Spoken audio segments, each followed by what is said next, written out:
Welcome to ProScope IQ. This channel breaks down complex personal and professional topics into clear, practical explanations you can actually use.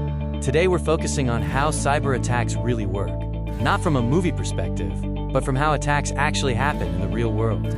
Every system connected to the internet has exposure. That doesn't automatically mean it's insecure, but it does mean it's reachable. Exposure comes from websites, remote access, cloud services, APIs, and even personal devices. Security starts with understanding what is visible, what is reachable, and what should not be. Attackers don't start by breaking everything at once. They look for entry points, places where access is possible with the least resistance. These can include login portals, outdated software, misconfigured services, or users tricked into giving access. The first goal is simple: get in. Contrary to popular belief, the real target is usually not systems, it's credentials. Usernames, passwords, session tokens, and authentication data allow attackers to log in as legitimate users. Once credentials are stolen, attackers often don't need exploits at all.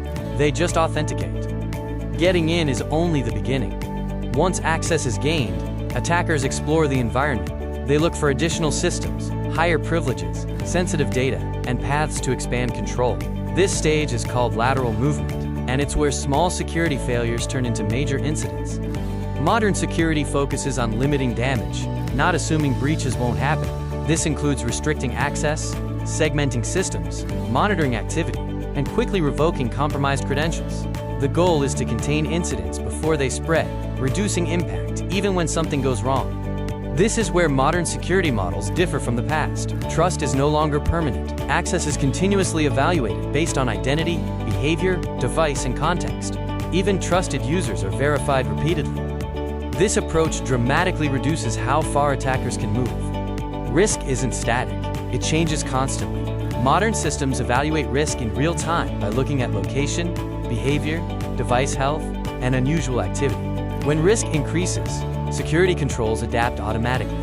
This allows protection without blocking legitimate work. Defenders don't just block attacks, they study them. By observing patterns, failed attempts, and attacker behavior, security teams improve detection and response over time. Learning from attacks strengthens future defenses and reduces repeat incidents. Cybersecurity doesn't exist only in software. If someone can physically access systems, networks, or devices, many digital controls can be bypassed. That's why locks, badges, cameras, and controlled access remain critical layers of defense. Cyber attacks succeed when visibility is low, access is excessive, and trust is assumed. Understanding how attacks actually work is the first step toward reducing risk. Thanks for watching. If this helped clarify how real-world cybersecurity works, consider subscribing for more short, practical breakdowns. Liking the video helps it reach others, and sharing it might save someone from a costly mistake. I'll see you in the next one.